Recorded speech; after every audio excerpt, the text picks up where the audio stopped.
Bueno, muy buenas noches a todos. Me presento nuevamente. Mi nombre es Daniel Félix, soy psicólogo comercial y agente de relacionamiento del Centro de Especialistas Forenses. Es un gusto para nosotros pues poder tener a todos nuestros profesionales y pues acompañantes el día de hoy. El tema de hoy me parece bastante interesante. Lo va a presentar el doctor Javier Rojas, gran profesional. El tema de hoy es capacidad para testar, declarar, suscribir acuerdos y contratos o participar en juicio. Es respecto a las personas que tienen a veces condiciones o imposibilidad de realizar estos procedimientos. Y en el ámbito judicial, pues cómo se maneja. Entonces me parece súper curioso porque desde el ámbito psiquiátrico se puede hacer una exploración muy amplia de las cosas. Por favor, vayan preparando sus preguntas, vayan preparando también sus dudas acerca de este tema, que estoy seguro que el doctor Javier Rojas nos va a poder dar con total transparencia la información acerca de este tema. Eh, Antes de empezar, me gustaría pues hablarles acerca de nuestros eventos que estamos realizando por parte del Centro de Especialistas Forenses. Actualmente se están presentando tres eventos, el cual es el primero sería el conversatorio que se va a dar el día sábado, aquí lo tienen en pantalla, y pues es totalmente gratis para las personas que quieran participar, se quieran registrar, construyendo conocimientos sobre el enfoque de género en la práctica judicial. Nueve profesionales en el ámbito que nos van a expresar y compartir también su conocimiento de 8 a 12 del día para que todos se registren. Ya ahorita les comparto, de hecho les voy a compartir de inmediato el acceso para que nos escriban las personas que están interesadas en este momento y se registren en este evento que también va a ser súper interesante. Por otra parte, permítanme, les acabo de compartir la línea para que nos contacten al WhatsApp, la voy a dejar fijada también para que para que puedan ingresar. Y permítanme, les comparto por acá.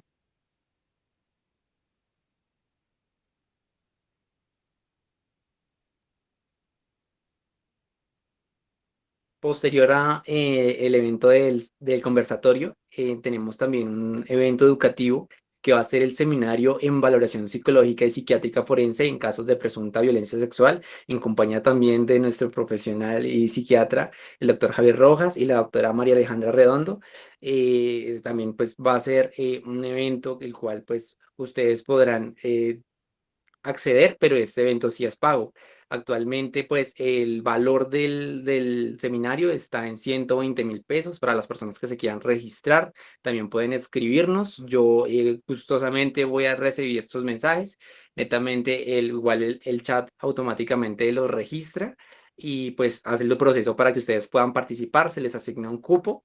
Y el 25 nos veremos en este evento educativo que pues afortunadamente tenemos a disposición por parte del Centro de Especialistas Forenses. Sin más preámbulo, pues me gustaría presentarles nuevamente al médico psiquiatra Javier Rojas, gran profesional y docente, egresado y doctor de la Universidad Militar. Y pues en su amplio recorrido con más de 20 años nos va a ilustrar hoy acerca de este curioso tema. Doctor, buenas noches. Muy buenas noches, Daniel. Muy buenas noches para todos, para todas las personas que se encuentran hoy en este momento conectadas para compartir este tema. Más que venir a sentar una cátedra, la idea es contarles un poquito desde la óptica de la práctica del psiquiatra forense cómo hacemos estas valoraciones de estado. Si diéramos un nombre común para todas estas evaluaciones que les he comentado, tendríamos que decir que son valoraciones de estado mental. Lo que pasa es que tienen aplicaciones diferentes para distintos momentos, para distinto tipo de eventos y por esa razón pues llevan nombres diferentes. Entonces vamos a abordarlos, las invito a que vayan haciendo sus preguntas. Si alguien quiere en algún momento levantar la mano para solicitar la apertura de micrófono, también vamos a tener la oportunidad de hacer preguntas de viva voz. cuando, si quieren, organicemos todo de tal manera que podamos presentar la charla y van guardando sus preguntitas y después miramos cómo hacemos para organizarnos y poderlas compartir posteriormente para que sean de beneficio para todos. Entonces voy a comenzar a compartir. ¿Ya puedo compartir pantalla, Daniel? Por supuesto, doctor. Muy bien, gracias.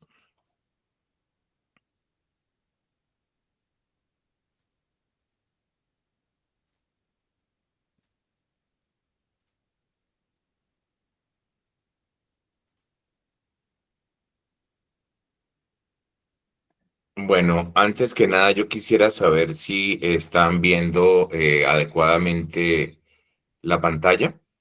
Sí, doc. Se ve perfectamente. Doctor, sí veo la pantalla perfectamente, sí, señor. Muchas gracias. Entonces, vamos a comenzar esta charla que, como abarca tantos temas, podríamos tratar de irla concretando en la capacidad para testar, para realizar negociaciones, de suscribir preacuerdos, declarar en juicio, que como les decía, son todas valoraciones de estado mental que varían en su aplicación. Para aclarar un poquito el panorama, vamos a tratar de ver que este tipo de análisis de estado mental involucra dos conceptos distintos. El primero es cuando estamos haciendo una valoración del estado actual de una persona y otra cuando hacemos un análisis retrospectivo. La valoración de estado actual tenemos dos tipos primordiales, no son los únicos, pero digamos que tenemos por un lado los certificados de estado actual que se utilizan para trámites notariales, ya vamos a profundizarlo un poco, y otro es la capacidad para participar en un juicio, para declarar, para suscribir un preacuerdo, para negociar y suscribir un preacuerdo. Este es el tipo 2 de una valoración de estado actual. Y los análisis retrospectivos, vamos a tener todas aquellas valoraciones que tienden a evaluar la capacidad del sujeto para hacer una negociación, para firmar una escritura, para crear un fideicomiso, para elaborar su testamento, para casarse, para iniciar o para dar por terminada una sociedad conyugal, cualquier tipo de negociación en el pasado. Entonces, vamos a centrarnos en esos tres grandes grupos y vamos a empezar entonces con las del estado actual, tratando de aclarar un poquito, porque como son tantos campos, puede parecer un poco tormentoso, un poco confuso el escenario y entonces vamos a tratar de meterle luz al asunto. Entonces vamos a comenzar por los certificados de estado actual para hacer trámites notariales. ¿De dónde surge este tipo de valoración? Surge de que en el año 2019, al desaparecer de nuestro ordenamiento la interdicción y aparecer las figuras de los apoyos judiciales para las personas en situaciones de discapacidad, diversos tipos de discapacidad, incluyendo la discapacidad mental, cambiaron muchas cosas. Presumimos que las personas son capaces y que están en buena condición para realizar las negociaciones. Sin embargo, esto generó las dificultades que a veces debe abordar el notario, por ejemplo, porque el notario a veces no tiene la manera, puede hacer las preguntas, puede hacer una indagación superficial, pero muchas veces el notario va a requerir una certificación de tipo médico para el estado actual y poder realizar los trámites notariales y curarse en salud para evitar un problema posterior. Ese es el tipo de certificado del que estamos hablando. Ese no es un informe pericial, no es un peritaje, no es un dictamen tampoco. Es un certificado médico.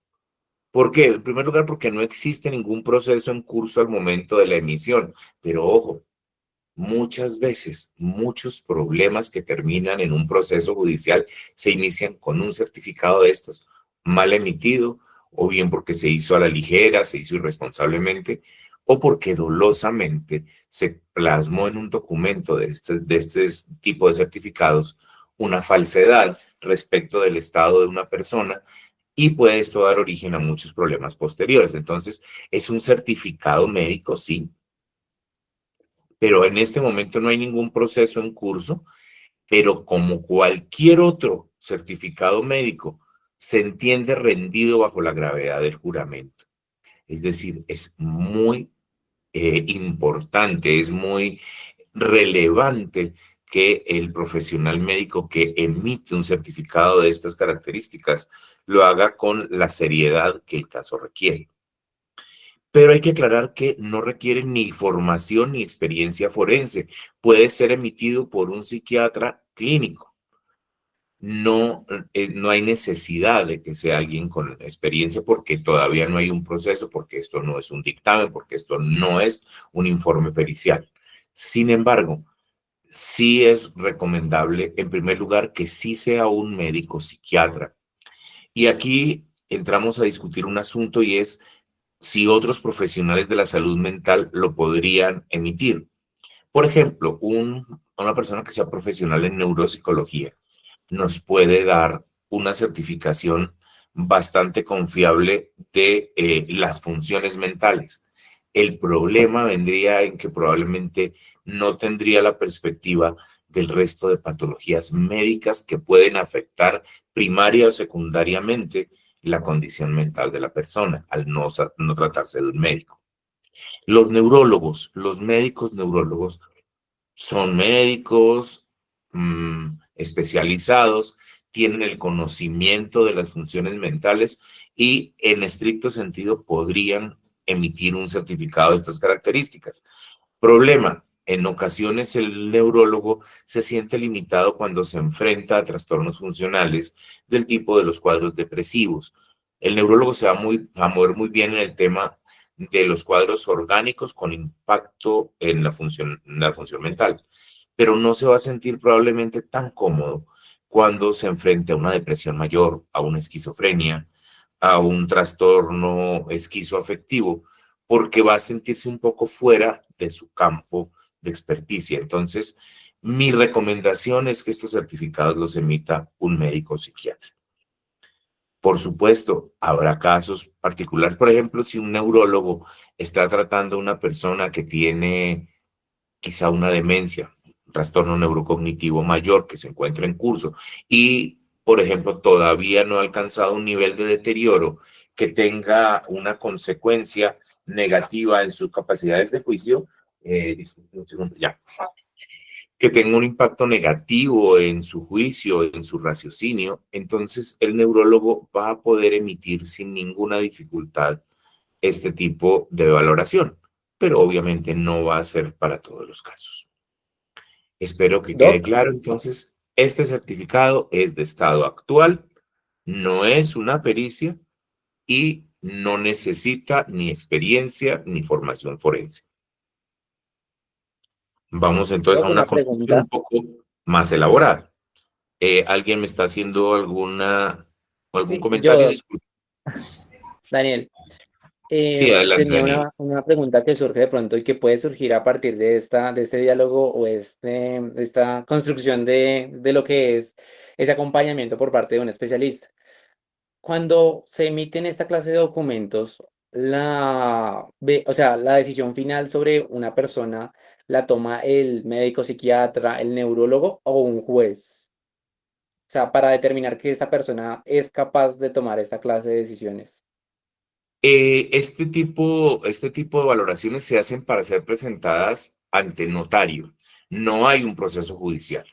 Estamos hablando de alguien que quiere, no sé, elaborar su testamento, quiere vender una casa, quiere hacer una compra, pero por su edad o por su condición aparente, el notario puede tener la duda de la capacidad mental y por eso la solicitan. Pero digamos que aquí todavía no hay ningún proceso judicial. Y si se hace bien hecho, no tiene por qué terminar en un proceso judicial. O si llega a haber un proceso judicial, no va a tener un curso muy largo porque si se ha hecho responsablemente esto, pues no tiene una consecuencia negativa. Pero digamos que para aclarar, aquí no es peritaje porque no hay un proceso, no es para ser presentado ante un juez. Puede que el día de mañana, dependiendo de las circunstancias que se estén presentando, el caso pueda derivar en un proceso judicial, pero no necesariamente. Bien. Regreso Genial, entonces a la presentación.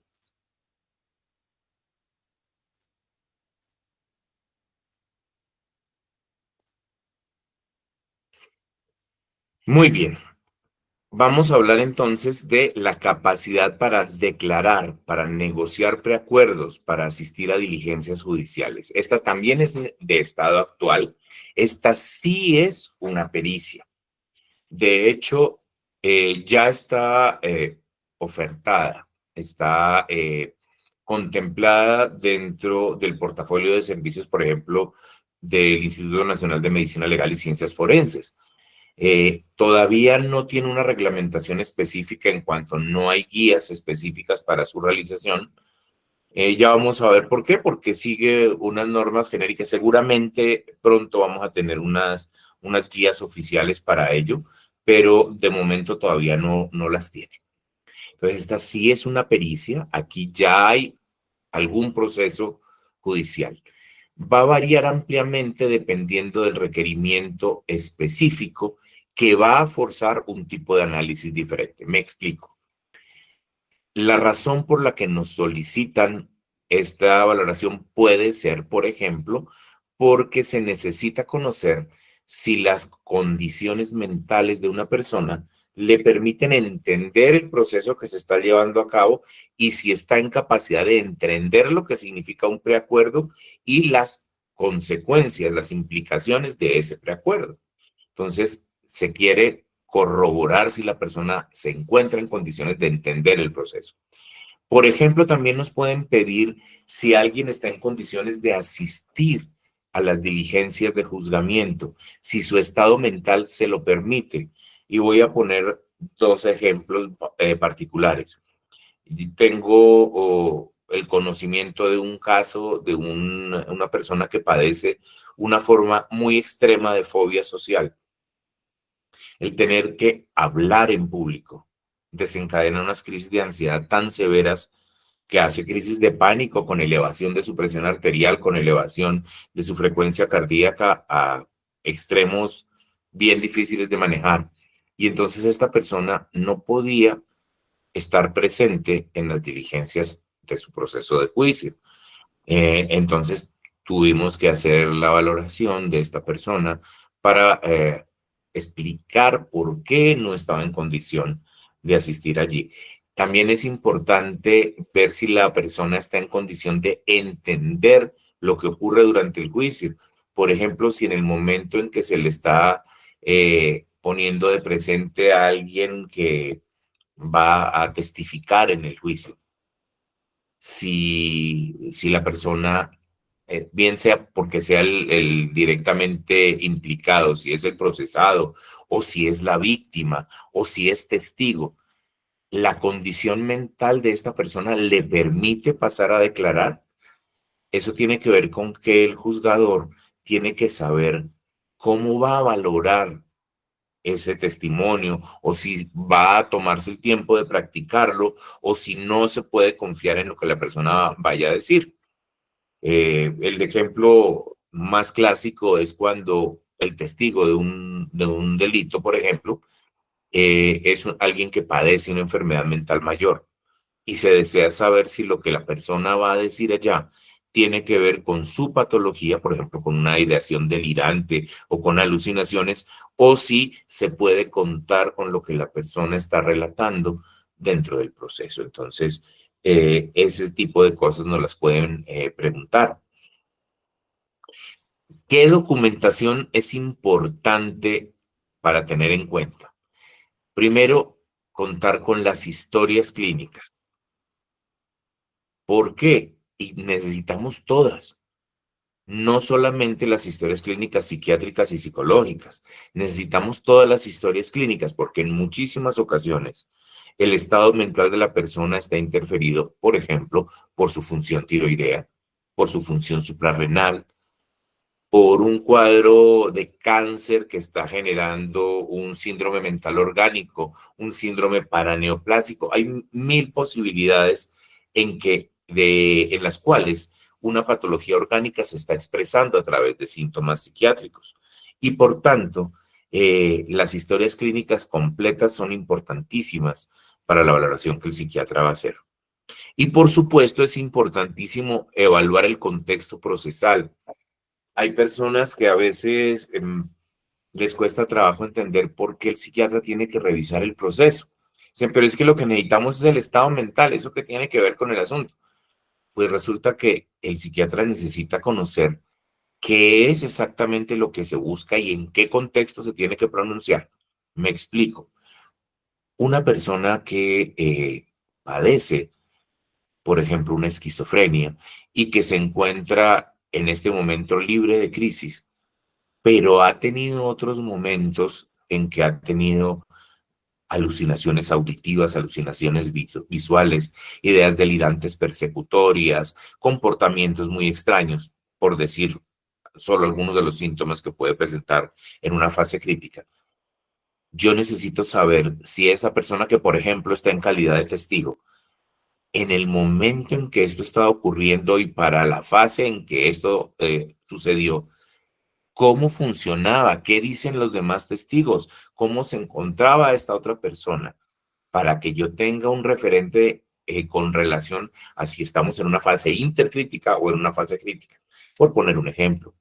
Otro caso, yo necesito saber si es alguien que no tenía antecedentes clínicos, por ejemplo, nunca había tenido una valoración, pero que su comportamiento, de acuerdo con lo relatado dentro del proceso, nos dice que desarrolló una patología mental y es en el proceso donde yo voy a encontrar esa información.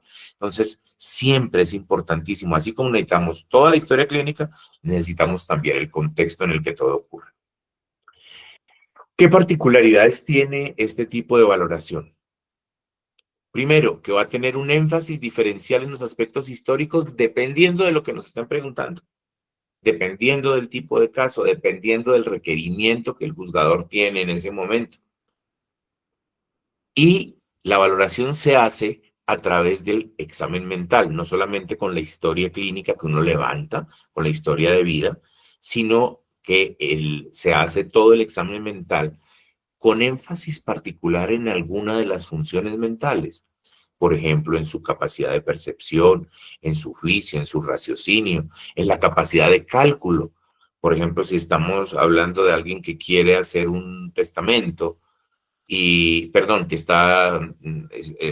me equivoco, estamos hablando de alguien que está haciendo una manifestación dentro del juicio relativa a las proporciones en que algo ocurrió. Esta persona sí está entendiendo los conceptos de cantidad y de proporción.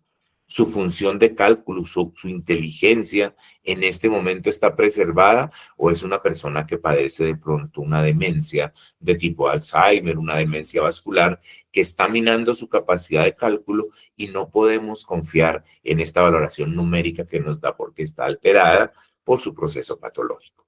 Entonces, el énfasis que se haga en el examen mental va a depender también de ese contexto procesal en el que es requerida la valoración.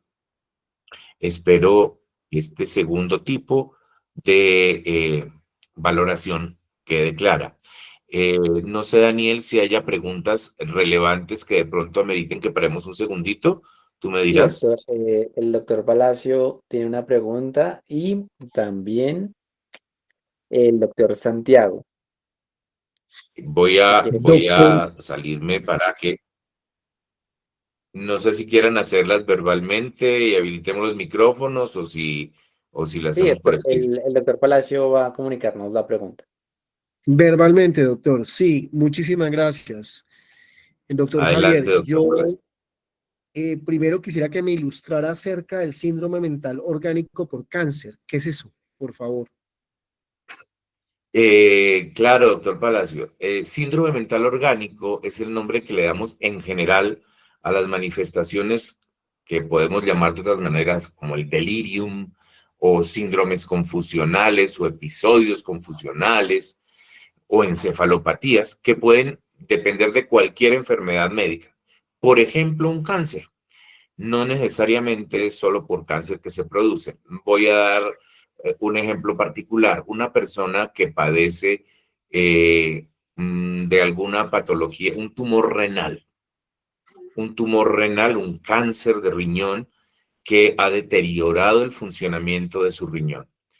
Como el tumor deterioró el funcionamiento renal, indujo una falla renal, hace que se acumulen las toxinas en el cuerpo. En este caso, los productos nitrogenados son los que se están empezando a aumentar, a subir, y esto genera lo que llamamos una encefalopatía hepática. No es que haya una enfermedad, un síndrome mental orgánico específico por cáncer, es que un cáncer puede generar en algunas ocasiones un síndrome mental orgánico dependiendo de los órganos que afecte, de las sustancias que se produzcan en este tipo de cáncer. Por ejemplo, hay un tipo de cáncer en que las mismas células cancerosas secretan hormonas y a veces secretan Eso. neurohormonas. Entonces, en este caso, tendríamos que las hormonas que son secretadas por el tumor o las neurohormonas que sean secretadas por el tumor pueden alterar el funcionamiento mental. Entonces, así como otras enfermedades pueden inducir síndromes mentales orgánicos, el cáncer lo puede provocar.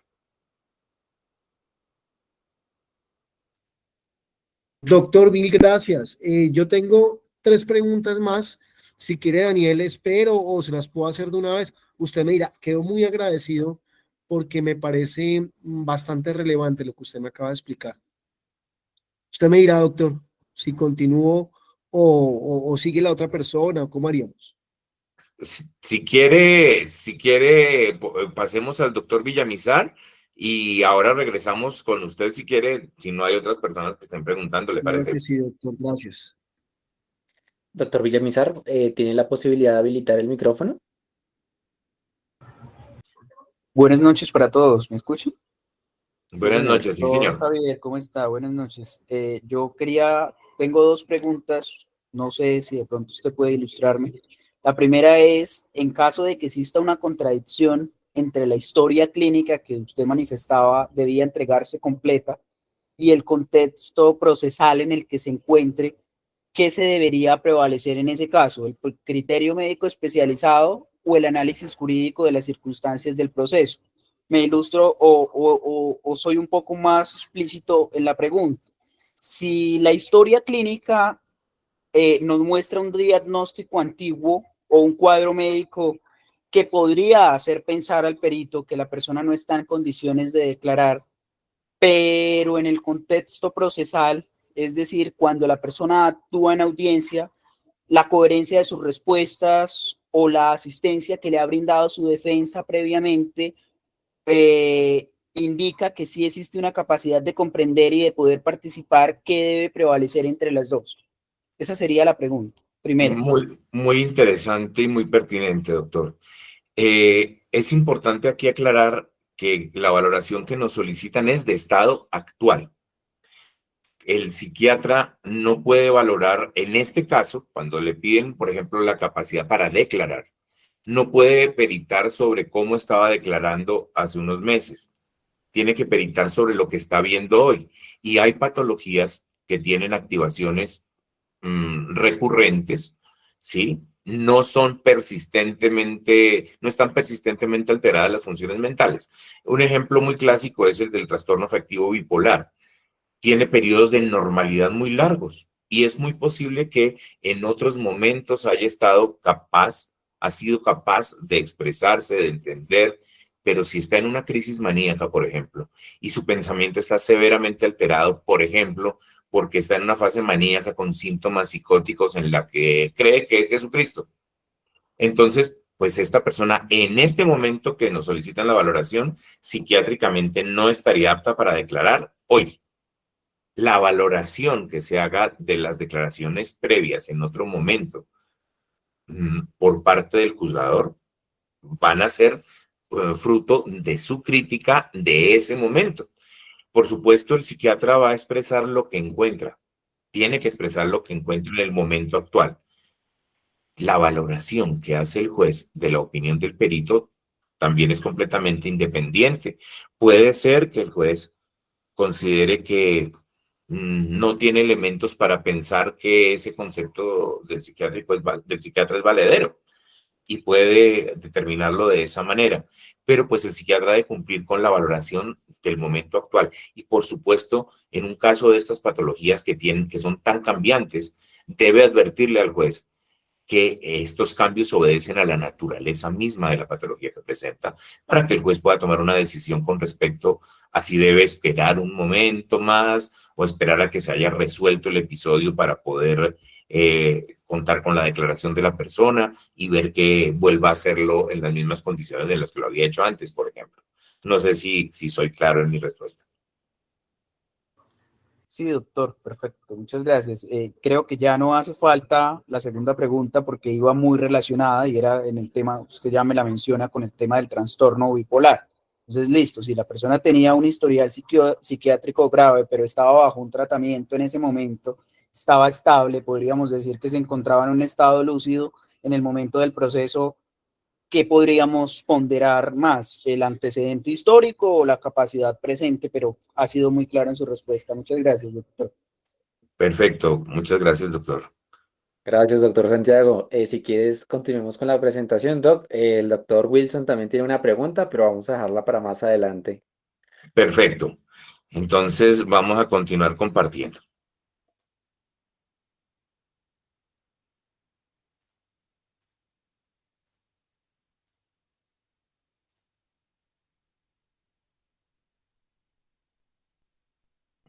Bueno, ya empezamos a complicar el asunto, ahora lo vamos a seguir complicando. Vamos a ir a la valoración de la capacidad retrospectiva del sujeto para una actuación de relevancia judicial. Esta la podemos encontrar en contextos distintos, en contextos penales, civiles, de familia, pero perdónenme un segundo, una claridad importantísima. Voy a devolverme a la diapositiva anterior. Ya no me está devolviendo. Quiero hacer una claridad porque es importante separar esta capacidad para declarar, negociar recuerdos, asistir a diligencias. No la podemos confundir con otros dos tipos de pericias que son muy diferentes. Primera, la capacidad de comprensión y autodeterminación que el juez va a utilizar para establecerse una condición de inimputabilidad. Esa es una pericia muy específica que se dirige a un momento particular, a un momento y a un acto particular. Mientras que la que yo estoy diciendo es la valoración del estado actual para una actuación particular en el juicio. Ahí tenemos que tenerlas muy separadas. Y tampoco la podemos confundir con la valoración que tiende a demostrar la existencia de una grave enfermedad incompatible con la vida en reclusión. Esa también es una pericia muy específica, muy particular, en el que el foco es si la condición de reclusión le va a permitir a esta persona estar allí con el estado mental que tiene. Entonces son tres cosas completamente diferentes. Aquí estamos centrados en cuando nos dicen puede declarar, no puede declarar, puede entender el preacuerdo que se va a realizar, está en capacidad de negociarlo, puede asistir a las diligencias, puede participar en su proceso de juicio. Este testigo puede pasar allí al frente y contarnos lo que ocurrió. Esto es de lo que estamos hablando ahora, que es una valoración de estado actual, muy diferente de la valoración de comprensión y autodeterminación que utilizamos para que el juez pueda establecer una condición de inimputabilidad o no. Y también completamente diferente del estado de salud, de la grave enfermedad, en cuyo caso tenemos que aplicar la pericia específica que nos diga si esa situación de esa persona, de ese evaluado, es compatible o no con las condiciones de reclusión. Ahora sí retomo lo que íbamos. Vamos a hablar entonces de los casos en que hacemos retrospectivamente la valoración de un sujeto para ver cómo estaba en el momento en que se realizó una actuación con relevancia judicial. Y esto puede ocurrir en contextos muy distintos, desde el penal, casos civiles, casos de familia. Puede ser, por ejemplo, para determinar si una determinada persona, para establecer si una determinada persona se encontraba en condiciones de inferioridad cuando fue llevada abusivamente por otra a realizar una acción. En nuestro país, tan hermoso por unas cosas, pero tan complejo en otras, vemos con una frecuencia alta que sobre todo los adultos mayores que están aquejados por trastornos deteriorantes como las demencias, pueden ser utilizados por personas para apropiarse de sus bienes, para hacerles vender cosas.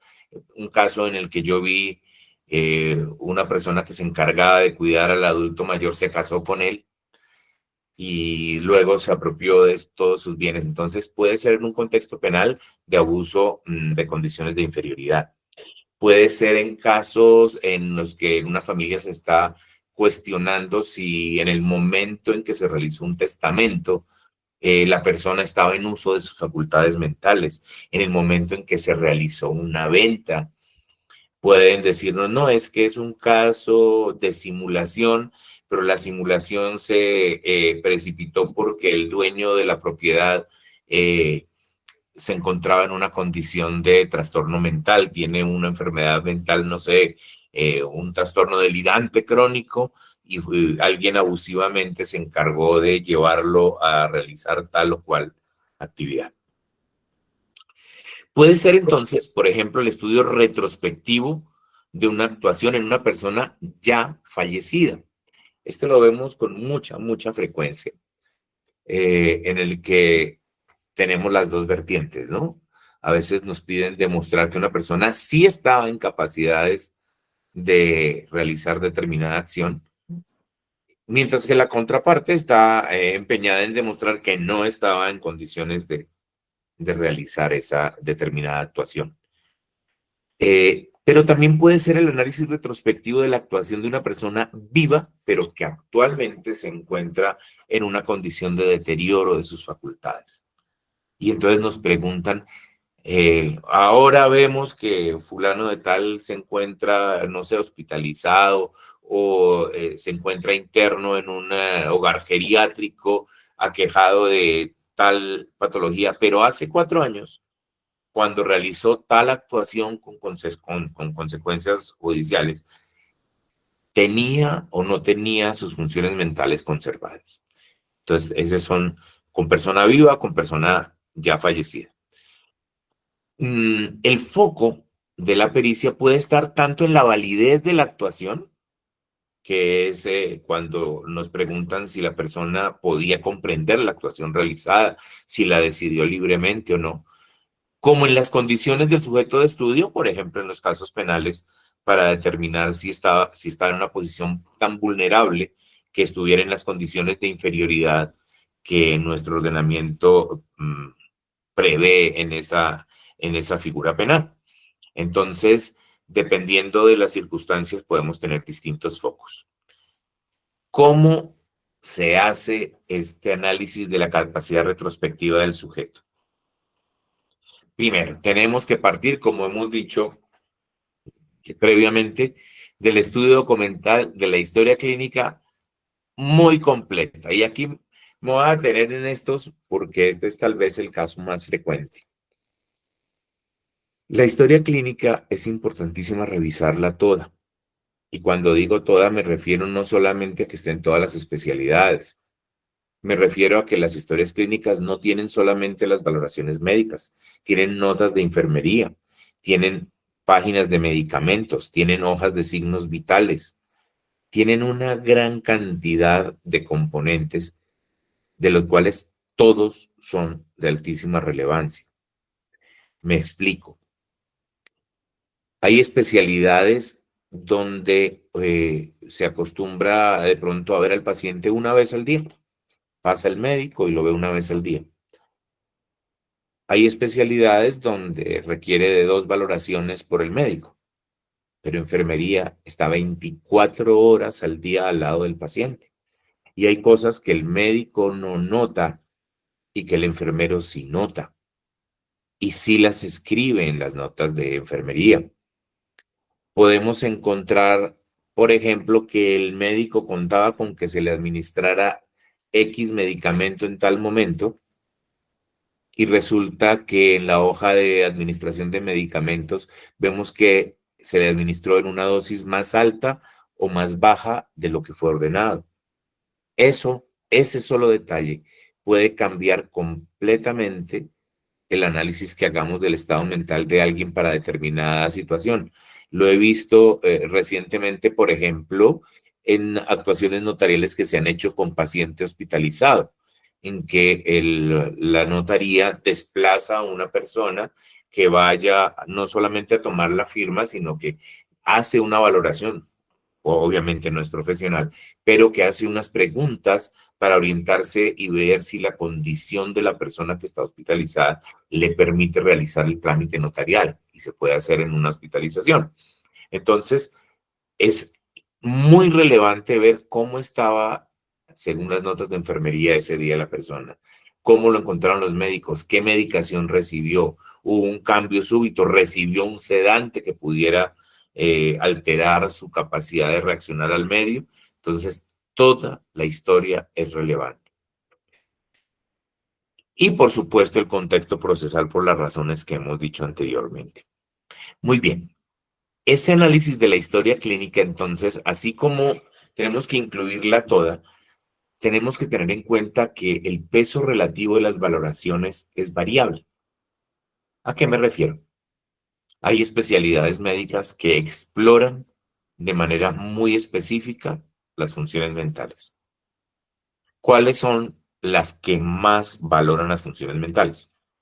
La psiquiatría, la neurología, pero la medicina interna y la medicina familiar con mucha frecuencia hace una valoración bastante buena de las condiciones del paciente desde el punto de vista mental. Geriatría, al igual que neurología y psiquiatría, le da un peso muy grande al estado mental del paciente y así se deja consignado. Mientras que otras especialidades médicas simplemente pueden pasar por el hecho de decir, esta persona está consciente, responde el llamado y está orientada en tiempo y espacio, pero no exploran muy en detalle el asunto. Entonces no le podemos dar el mismo peso a quien nos dice que está consciente y orientado y responde las preguntas que a la persona que nos anota cómo está la sensopercepción, cómo está el pensamiento, cómo está el manejo de las emociones, porque eso es una descripción mucho más confiable y más completa. También tenemos que ver en la historia clínica los patrones temporales de la afectación. Esto me devuelve a la pregunta que nos hacía el doctor Palacio, el doctor Villamizar, y es los patrones de las patologías, la historia natural de las enfermedades y los trastornos mentales nos puede dar patrones de afectación permanente o, por el contrario, patrones de afectación episódica. El ejemplo sería el trastorno de pánico. Es intensísimo, la ansiedad del trastorno de pánico es intensísima con una gran respuesta corporal de ansiedad, pero es episódica, no ocurre todo el tiempo. En los momentos en que ocurren son unos picos, unas descargas terribles.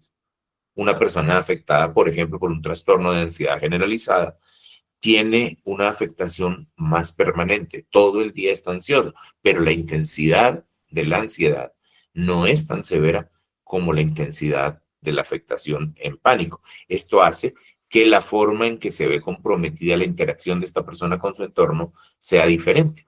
O hay patologías que se presentan por picos muy claros, muy separados entre sí, por periodos largos de tiempo en que la persona está normal, como en el que decía anteriormente, en el trastorno afectivo bipolar, o en un trastorno depresivo recurrente, en que hay varios episodios depresivos, pero hay periodos de plena normalidad. Entonces tenemos que tener en cuenta cómo es el patrón temporal de la afectación mental de esta persona que retrospectivamente estamos evaluando. Y para que podamos contestar con relación al momento específico en que se realizó la actuación judicial o la actuación judicialmente relevante. Tenemos que ver si presenta un patrón de reversibilidad plena o parcial. Y esto es importantísimo. A veces encontramos en los casos que se dice esta persona, voy a poner una fecha, me voy a inventar una fecha, el 2 de junio del 2024 no estaba en capacidad de firmar, de realizar la venta, la escritura de compraventa de tal propiedad porque padece una encefalopatía hipoglicémica.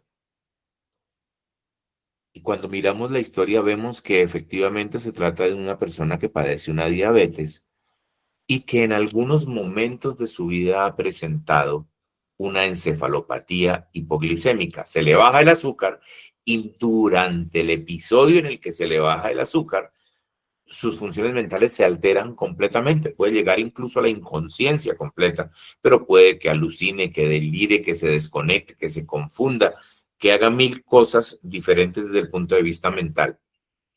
Pero esta patología hipoglicémica, el delirium hipoglicémico, la encefalopatía hipoglicémica, es completamente reversible y completamente transitoria.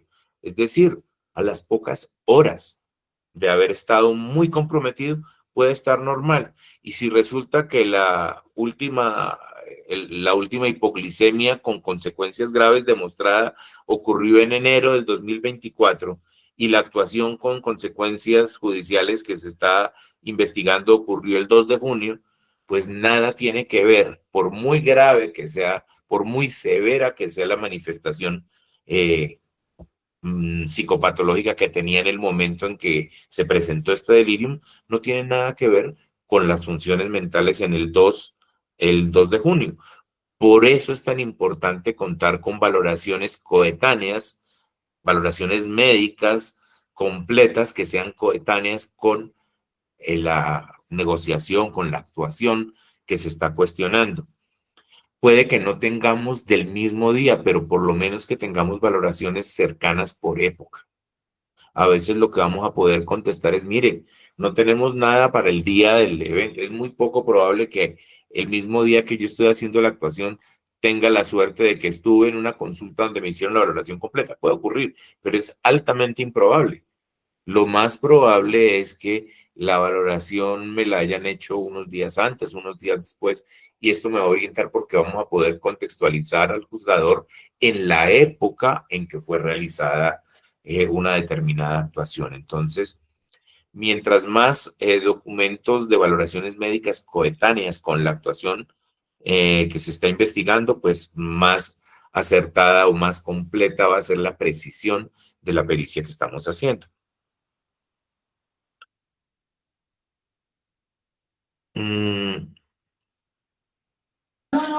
Doctor Javier, con su venia quisiera hacer una pregunta.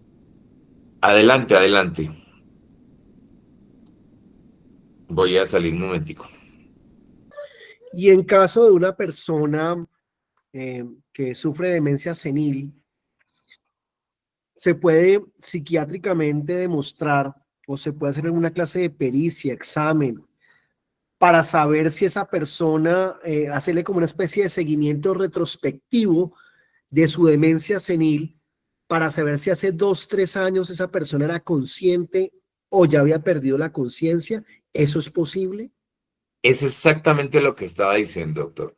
Si usted está viendo que hoy la persona está demente o ya falleció, pero sabemos que estuvo demente, la única manera de saber si el 2 de junio del 2024 estaba bien es contar con las historias clínicas cercanas a la fecha de realización. Sin esas historias clínicas no vamos a poderlo decir retrospectivamente, porque resulta que la velocidad de progresión de las demencias no es constante. No todas las personas evolucionan con la misma velocidad. Existe en el estudio de las demencias, cuando son personas que son valoradas, por ejemplo, por geriatría, por psiquiatría, por neurología, hacemos, además de la valoración de la patología, hacemos una valoración del estado de dependencia. Hay una escala de progresión de las demencias, que es la escala GDS, que nos permite ver más o menos entre un estadio 1 y un estadio 7, que es el máximo deterioro, cómo va progresando la persona.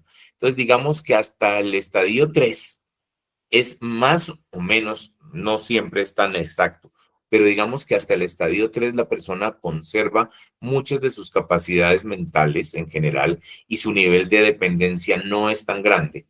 Pero del estadio 4 hasta el 5, 6 y por supuesto el 7, están perdidas sus funciones mentales y con toda tranquilidad vamos a poder decir que del 4 en adelante no es tan confiable la condición mental del sujeto para que pueda tomar una decisión que sea válida judicialmente. Entonces, el punto es si fue valorado en la época cercana. Tener valoraciones coetáneas es crucial, si no sería completamente especulativo. Es muy importante contar con las coetáneas, pero además contar con valoraciones previas y posteriores. Por eso es tan importante contar con una historia clínica completa. Les voy a relatar una anécdota personal en la que tuve un caso que ya se terminó hace un par de años. En este caso teníamos las historias clínicas de una persona. Su familia tenía las historias clínicas desde 1978 hasta 2021. Es decir, tenía todo el récord histórico. En esta persona yo podía aseverar con toda tranquilidad, mire, para el año 2008 estaba así, para el año 2009 está así. ¿Por qué? Porque yo tenía un seguimiento de varias veces en un año, consultas por psiquiatría. Y yo podía decir, mire, esta persona progresó lentamente entre tal año y tal año, pero desde el año 2004 en adelante empezó el declive, como se ve en la valoración de 2004, de 2005, en 2008 ya estaba terriblemente comprometido. No tenía valoraciones para 2009, pero en 2010 se veían gravísimas y las acciones habían sido ejecutadas en el 2009, yo podía decir con toda tranquilidad el caso. Para el año 2009 ya no estaba en capacidad de firmar este documento, de tomar decisiones autónomas, porque ya su demencia estaba muy avanzada. Entonces, si uno no tiene un cuadro de la progresión, no lo puede hacer solamente contando con el estado actual o con el último estado que tuvo, porque hay personas que, por ejemplo, se deterioran gravemente en el curso de 2 años, mientras que hay otras personas que pueden tomarse 6 años en deteriorarse. Entonces, por eso lo crucial es contar con esas valoraciones coetáneas. Doc, tenemos también la pregunta del doctor Wilson Doctor, y yo muchas creo que gracias. cerremos con esa para que puedas cerrar el espacio a las 7:30. A las 8:30. A las 8:30, disculpe, doc. Doctor Wilson, ¿tiene posibilidad de abrir su micrófono? Sí, señor. ¿Me escucha? Sí, señor. Sí, le estoy escuchando. Adelante, doctor. Gracias. Gracias, doctor Javier. Buenas noches y de antemano pues agradecerle por la deferencia en estas capacitaciones que son tan interesantes para nosotros, en este caso como litigante. No sé si lo devuelva un poco a la diapositiva anterior cuando hablábamos de la capacidad de declarar, negociar y preacuerdos, asistir a diligencias y Adelante, no, demás. no hay problema, doctor. Pero veo que también con la que estamos en este momento se encaja perfectamente mi interrogante, doctor. A ver, estamos hablando prácticamente de las personas que asisten a diligencias como testigos y que van a ser interrogados y demás, pero mi interrogante está respecto de una víctima. Me explico. En el caso de un accidente de tránsito, es muy común que a veces medicina legal, entonces dice que dentro de su dictamen de medicina legal o en su concepto concluye que quedó con una afectación psicológica, que tiene ese perjuicio, pero solamente se queda ahí y difícilmente uno puede acceder a toda esa historia clínica que usted muy bien lo cita, que debe ser completa para uno entrar a debatirla? ¿Cómo hacerlo en ese sentido, doctor Javier? Doctor, yo sugeriría que mediante el contrainterrogatorio del perito de medicina legal se pudiera establecer que él mismo no tuvo acceso o de pronto sí tuvo acceso a la historia clínica completa y poderle decir, ¿tiene usted certeza de que eso no existía antes del accidente? ¿Vio usted historias clínicas donde se dijera carencia de antecedentes previos a este evento traumático? Tenemos una sustentación progresiva en las historias clínicas de esta afectación que usted está diciendo. Entonces, yo sugeriría que sí. Si en su condición de defensa, por ejemplo, no tiene la posibilidad de acceder a las historias clínicas completas, sino a lo que quiera solicitar el paciente y quiera presentar y descubrir en el proceso de juzgamiento. Entonces, como usted no va a tener oportunidad de llegar a esas historias clínicas para poderlo rebatir con un perito, lo que sí podría hacer es en el contrainterrogatorio tratar de establecer si el perito sí lo hizo o no lo hizo. Ahora, si fueron presentadas todas las historias clínicas y no fueron tenidas en cuenta, usted puede controvertirlo refutando ese informe pericial con otro perito que trabaje con las historias clínicas que fueron descubiertas y con ella puede usted controvertirlo perfectamente, ¿no? Muchas gracias, doctor Javier, muy amable. Me queda Doctor claro. Javier, yo quisiera que me dejara la última preguntita, por favor. Adelante, adelante, doctor. Doctor Javier, ¿es cierto que los menores de 14 años carecen de capacidad de entendimiento para determinar su sexualidad? Psiquiátricamente hablando. No, doctor. Ni es cierto que los menores no la tengan, ni es cierto que al cumplir 14 años mágicamente aparezca. De la misma manera en que los límites para decir que alguien es mejor, es mayor de edad o es menor de edad, está dado simplemente por el límite de los 18 años en nuestro país. Eso es una situación que varía grandemente de persona a persona.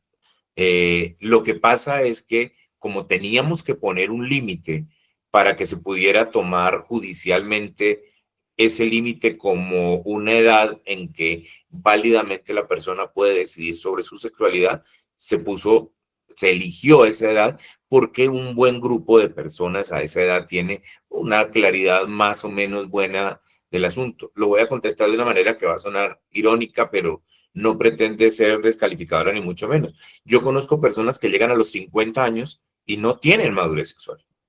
Son personas que no son capaces de manejar su sexualidad y tienen 50 años. Y conozco personas que a los 12 años tienen una madurez impresionante porque la vida los ha llevado a tomar decisiones, a desarrollar su intelecto, a desarrollar sus capacidades de juicio, que le pueden a uno decir con una gran claridad, mire, yo no tengo relaciones sexuales, pero por esto, por esto, por esto, y tiene 12 años. Entonces, es altamente variable de sujeto a sujeto y de entorno a entorno, sino que tocaba poner unos límites para poder legislar al respecto, pero tiene usted razón. Ese límite de los 14 años es tremendamente variable en la práctica, pero O pues sea que eso se podría pelear a través de un psiquiatra forense, se podría pelear ante un juez de la República para ilustrarle al juez que esa persona tiene la capacidad. no creo, doctor, que se pueda lograr, porque si ya fue un logro pelear que se bajara de 18 a 14, pues en otras legislaciones son los 16 el límite y en otras está en 10, sigue estando en 18, porque hay una tendencia a considerar que el adolescente, por muy maduro que sea, antes de tener un proceso madurativo superior, es un poco presa de sus apetitos y sus impulsos sexuales sin mucho control de la razón. Entonces, no creo que sea fácil rebatirlo porque sería ir en contra de la propia figura jurídica, ¿no? Mm, yo pongo un ejemplo, yo coincido con usted, pero creo que no es fácil demostrarlo, ¿no? Doctor, yo quiero dar mi punto de vista. Mire que esto lo vería desde un punto de vista psiquiátrico, jurídico, penal y criminológico. ¿En qué sentido? En que cada caso es particular. Y si se puede demostrar particularmente que esa persona tiene tiene un grado mayor de madurez y de entendimiento y de conciencia, pues yo creo que se podría incluso llegar a una discusión bastante interesante jurídicamente y más con el acompañamiento de un especialista como usted. Estoy seguro de que sería interesantísimo. Lo que no sé es qué tan fácil sería, pero interesantísimo si suena, doctor.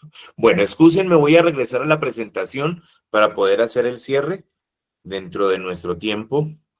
Ya denme un segundo. Doctor Javier, Ya regreso, ya estoy por terminar la presentación y ya regreso con las últimas preguntas.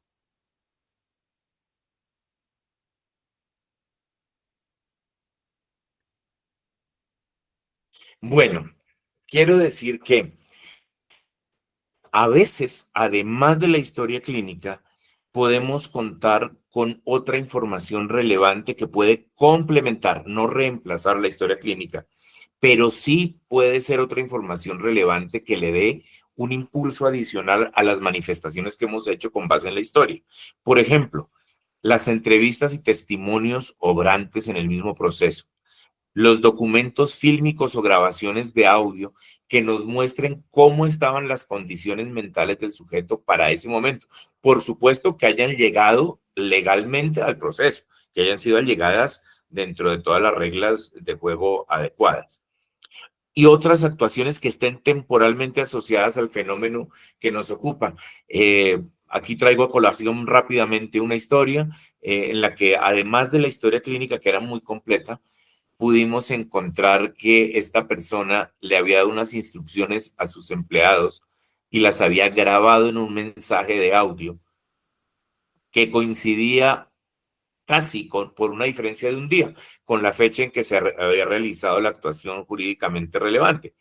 Ese mensaje de audio fue una confirmación maravillosa de cómo esa persona analizaba, discutía el por qué se debía hacer tal cosa y le decía a su empleado, mire, hágalo de esta manera y de aquella otra. Entonces fue muy contundente al momento de presentar ante el juez, pues porque esa persona tenía todas las características de alguien que, a pesar de la patología que tenía, conservaba su capacidad de juicio crítico muy, pero muy bien.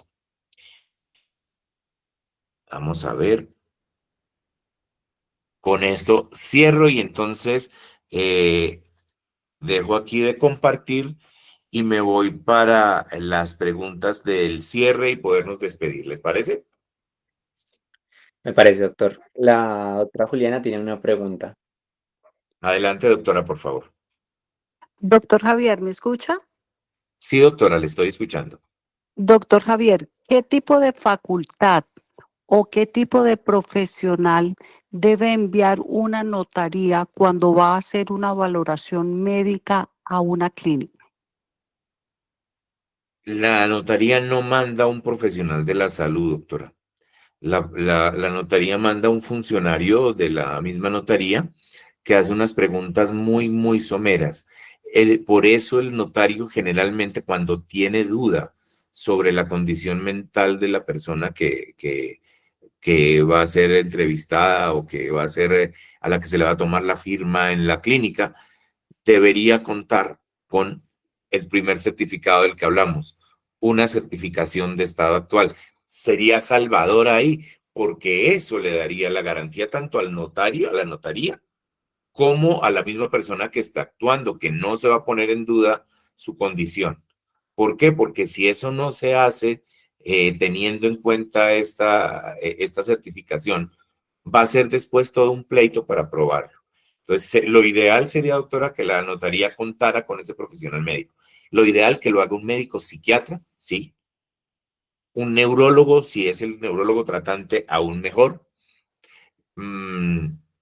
Pero yo pensaría que son los dos profesionales llamados a hacer esta certificación, que sería lo ideal antes de la actuación del funcionario de la notaría.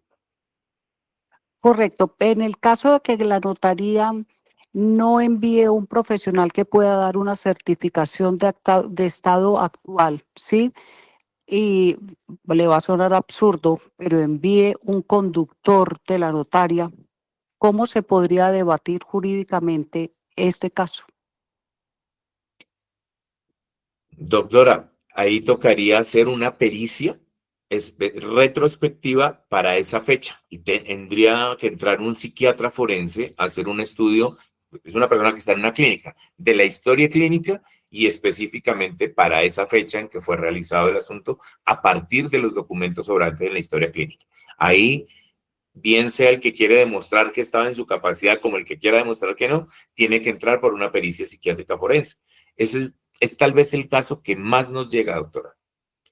Nos llega mucho este tipo de solicitudes en que se quiere ver el estado de una persona, no necesariamente en una clínica. Puede ser que estaba enferma en su casa, pero tenemos historias clínicas para mirar cómo estaba en esa época. Entonces, eso es importante para poder hacer el estudio retrospectivo. Muchísimas gracias. Creo que el doctor Villamizar. Por último, el doctor Villamizar tiene la última pregunta. Y nos despedimos.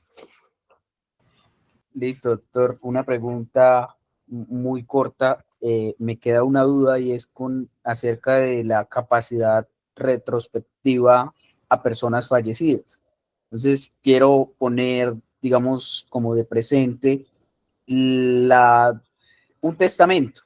Entonces, en el caso de una persona fallecida que ha firmado un testamento, pero que se alega el posible problema psiquiátrico que no le permitía o que se tacha de falso este testamento porque se pone en duda, ¿cómo podríamos asegurar la confiabilidad del estudio retrospectivo si solo se cuenta con una historia clínica incompleta o quizá unos testimonios indirectos que, si bien es cierto, podrían ser subjetivos porque podrían estar influidos por intereses económicos o emocionales? Doctor, un psiquiatra forense serio le diría, no tengo elementos.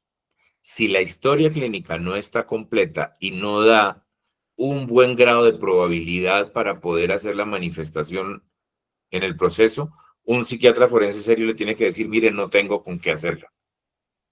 Porque de lo contrario, si no está una historia clínica completa, es retrospectivo en persona fallecida y no hay historia clínica completa, sería completamente especulativo, doctor. Sería completamente especulativo. Entonces, una persona seria tiene que ser juiciosísima y decir, mire, no, con la información que hay, no puedo peritar al respecto, no es viable la pericia.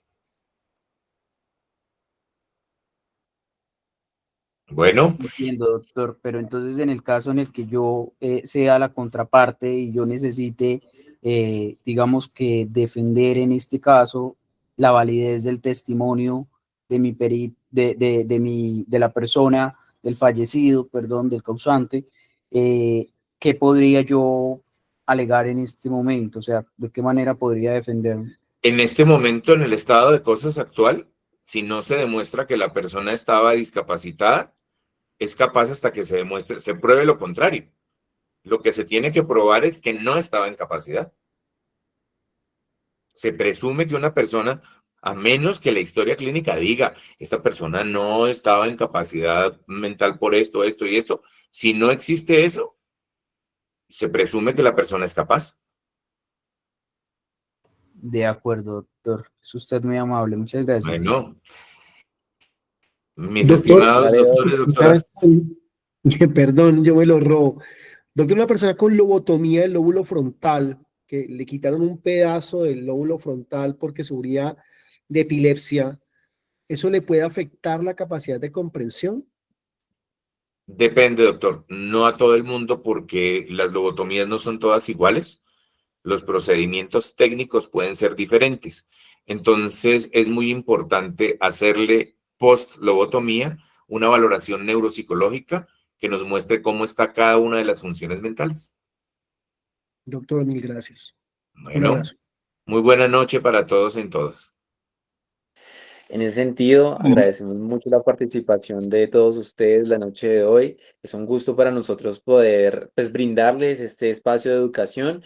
Les recuerdo que actualmente estamos brindando el seminario en el cual también el doctor Rojas va a ser un gran ponente y pues los estará acompañando en ese proceso de formación en compañía de la doctora María Alejandra Redondo y el doctor David Alexander Palacio, el cual está aquí presente con nosotros. Entonces es un gusto para mí pues también que nos acompañen en ese espacio de educación. Recuerden que el evento tiene un valor de 120.000 pesos. Pueden escribirme el número que les compartí por el chat de aquí, del Meet.